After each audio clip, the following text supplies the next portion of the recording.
everyone, welcome back to my channel and I hope you all are doing well and I hope you all have subscribed to my channel as well. If you haven't, please go and do it. We are close to 500 subscribers. I know it's not a big count, but for me it is because I'm in starting and it's too great for me. वैसे भी धीरे धीरे ही सीढ़ियां चढ़ते हैं. It's not like that आपने start किया and you will go like this. So yes, I am waiting here. If you haven't subscribed my channel, please go and do it. It will means the world to me. And yes, in today's video I am going to tell you few points to remember while choosing Makeup Academy. If you want to become a professional makeup artist, then this video is for you. So yes, keep watching. Alright, so the first point is budget. You need to decide your budget before selecting the Makeup Academy. Because ऐसा नहीं होता है कि आपने Makeup Academy में पे किया और उधर आपकी स्पेंडिंग एक्सपेंडिचर खत्म हो जाता है. इसके बाद क्या होता है कि मुझे सारी मेकअप अकेडमीज के बारे में तो नहीं पता, बट मैं अपने एक्सपीरियंस से बता रही हूँ और जितना मैंने सर्च किया है उसके अकॉर्डिंग बता रही हूँ. बाद में मेकअप वैनिटी भी बिल्ड करनी पड़ती है.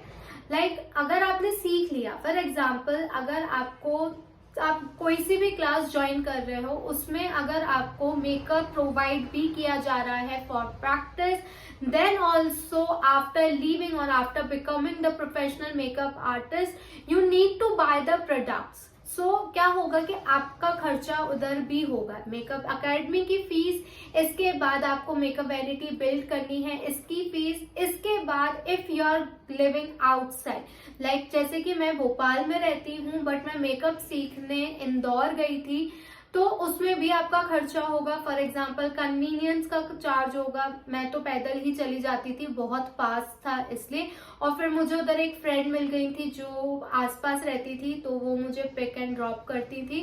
इसके बाद आपका खर्चा होता है खाने का, electricity bill, room rent. I know some of you might be thinking कि बहुत थोड़ा सा ही खर्चा होता है, तो वो तो हम लोग निकाल लेंगे. ओके, बट जब मेकअप अकेडमी का अमाउंट, इसके बाद आपकी मेकअप वैनिटी का अमाउंट, इसके बाद ये जो अमाउंट होता है वो भी ज्यादा लगता है. एंड आफ्टर दैट इधर भी आपका खर्चा खत्म नहीं होता है. इसके बाद आता है पोर्टफोलियो शूट. पोर्टफोलियो शूट में जहां तक मुझे पता है, मेकअप स्कूल के साइड से आपको फोटोग्राफर प्रोवाइड किया जाता है. वो लोग फोटोग्राफर अरेंज करते हैं and the students need to select the students need to arrange the outfit, jewelry and model, and for that also you need to pay them. जैसे मॉडल्स लेती हैं 3000 अराउंड. मेरे 2 साल पहले, 2 years ago and 2.5 years, almost इतना ही time हुआ है. सो उस वक्त मैंने 3000, 2500 इस टाइप के रेट थे. मॉडल्स 3000, 2500, 3000, 5000, 10000 इतना चार्ज करती हैं. इसके बाद आपको ज्वेलरी के लिए भी अमाउंट पे करना पड़ता है. इसके बाद आपको आउटफिट के लिए भी अमाउंट पे करना पड़ता है. It's not like that. Shruti ma'am की अकेडमी में उन्होंने हमें गाइड किया था कि आप बार्टर कोलैबोरेशन अनपेड कोलैबोरेशन कर सकते हो. इस केस में क्या होगा अनपेड कोलैबोरेशन में कि आपको फोटोज प्रोवाइड करनी पड़ेंगी जो वो डिमांड करेंगी कि हमें पर्टिकुलर एंगल में या हमें ज्वेलरी में ऐसा एंगल, यहाँ ज्वेलरी दिखनी चाहिए, ड्रेस दिखनी चाहिए, आप एक रील बना के दे दो.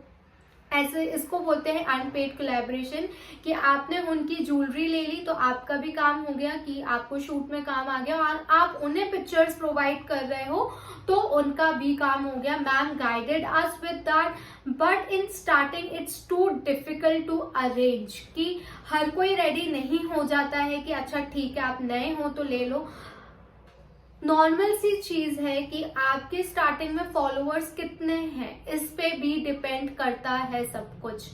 So yes, so the first point is budget. So the second point is makeup style. You need to check the style of every makeup artist, and according to that only you need to select the makeup academy. For example, you want to become a bridal makeup artist, but the academy is teaching you the editorial look, fantasy look, then that academy will be of no use for you.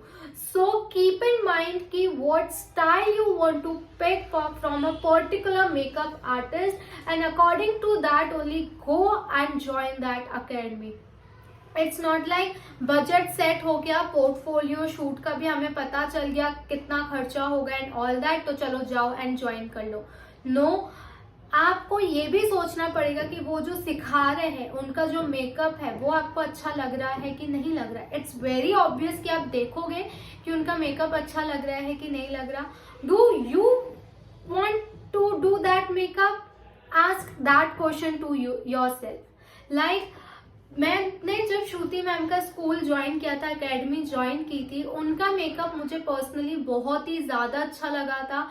It's like कि उनका makeup बहुत ही natural था. मैंने इससे पहले भी 3-4 और academy देखी थी, बट इट वाज लाइक कि किसी ने किसी को गोरा कर दिया है बहुत ज्यादा, और मुझे स्टाइल्स नहीं पसंद आ रहे थे. लाइक मैं नहीं चाहती थी कि मैं वैसा स्टाइल करूं ब्राइड्स पे. So according to that only I choose my academy, and you need to also choose according to that point, I mean according to the style you want to pick. Then the third point is the makeup artist from whom you are learning will guide you in the future or will guide you further or not. मुझे पता है कि ये पता लगाना बहुत ही ज्यादा मुश्किल है, but there is only one thing you can do is last batch के स्टूडेंट से कांटेक्ट करो. आस्क देम कि पर्टिकुलर मैम और सर आपको गाइड कर रहे हैं आगे कि नहीं कर रहे हैं. In starting it is too important for the beginners to take advice. Advice लेना बहुत ज्यादा इम्पोर्टेंट होता है. आई डोंट नो कि सबके लिए इम्पोर्टेंट होगा कि नहीं, but for me I need advice in starting. जब हमें कुछ पता ही नहीं है तो हम लोग उस करियर में कैसे आगे बढ़ेंगे. आई नो गूगल पे सब कुछ मिल जाएगा, बट जो पर्सनल एक्सपीरियंस होता है वो गूगल पे आपको नहीं मिलेगा. It is in my opinion. अगर आप गूगल से सेटिस्फाइड हो you can go with that, but मुझे ऐसा चाहिए कि अगर फॉर एग्जाम्पल मैंने मेकअप सीखा है तो मैं किसी एक्सपीरियंस्ड मेकअप आर्टिस्ट से पूछूं कि उसकी जर्नी कैसी रही थी. अभी जितना भी वो सक्सेस हुई है, जितने ऑर्डर्स उनको मिले हैं, तो उनकी जर्नी क्या रही थी, उन्होंने क्या किया था कि उनको इतनी सक्सेस मिली है, इतने ऑर्डर्स मिल रहे हैं. So you need to check that कि whether your teacher, whether your sir will guide you further or not. I'm telling you my experience in Shruti ma'am school. Shruti ma'am suggested names of some of students to their client as well, to her client as well. इसके बाद जब makeup academy हमने छोड़ दी थी, like हमारा course खत्म हो गया था, इसके बाद भी मैम ने कुछ बच्चों को क्या मतलब पर्टिकुलर, जैसे I am not taking name, but एक जो थी हमारी बैच में उसको एज असिस्टेंट बुलाया था. सो अगर आप थोड़े पॉइंट्स भूल जा रहे हो तो देयर इज अ चांस कि आप उनकी एकेडमी में जाके एक और बार सीख सको या एक और बार टेक्निक देख सको. It's a revision. So you need to check that कि whether your teacher, whether your sir, whether your like from whom you are learning will guide you further or not. So the next point is about hair class. अभी क्या होता है कि जब आप makeup course join करते हो उसके साथ हेयर क्लासेस भी अवेलेबल रहती है उसी पर्टिकुलर एकेडमी में. I don't know exact amount you have to pay there और you need to pay there, but वो फिर भी अराउंड 30,000 या 40,000 तो होता ही है. And if you are paying that amount you need to check कि कौन सी हेयर स्टाइल सिखाई जा रही है, whether it is from basic to advance या सिर्फ बेसिक है या सिर्फ एडवांस है, because you are paying for that. और you need to check that कि वो खुद मेकअप आर्टिस्ट सिखाएंगी हेयर स्टाइल या फिर उनकी कोई टीम सिखाएगी और कैसी सिखाएगी. In my case, Shruti ma'am herself taught hairstyles and I was not interested in the hairstyle. So I don't know how she taught that because I was not interested in hair.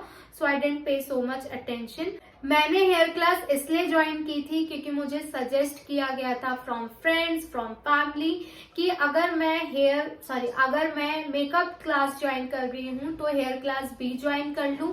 क्योंकि कभी कभी क्या होता है कि hair stylist last moment पे मना कर देती हैं क्योंकि उनकी खुद की बुकिंग रहती है. I am not blaming them. और इसके बाद क्या होता है, कभी कभी आपको हेयर स्टाइलिस्ट नहीं मिलती हैं और स्टार्टिंग में अगर एक क्लाइंट के लिए आप हेयर स्टाइलिस्ट को ले जाओगे या हेयर स्टाइलिस्ट को भी बुलाओगे, so you need to pay them as well. So you need to maintain all the things in starting. So the last point is about course of duration. You need to check कि वो जो course है वो कितने time तक का है और एक दिन में हाउ मेनी आवर्स ही और she is going to give you. आपको कितना टाइम मिलेगा प्रैक्टिस सेशन के वक्त आपको प्रोडक्ट्स प्रोवाइड किए जाएंगे कि नहीं. ये कुछ common points also you need to remember. मैंने इंग्लिश और हिंदी मिक्स कर दी. कुछ common points you need to remember. Okay, leave it. So कुछ कॉमन पॉइंट्स जो हैं वो आपको ध्यान में रखने पड़ेंगे, जैसे कि कोर्स ऑफ ड्यूरेशन या फिर एक दिन में आपको कितना टाइम मिलेगा प्रैक्टिस सेशन के लिए, या फिर अगर जैसे कि 6 वीक का कोर्स है तो how many weeks you will get for practice and all of that. ऐसा नहीं कि आप उधर जाओ और सीख के नहीं आओ. So if you are going to join any of the academy, all the best to you and your career, and I wish more and more success to your life and to your career, and I hope you all guys have enjoyed this video. So please do like, share, comment and subscribe. It will mean the world to me. Till then,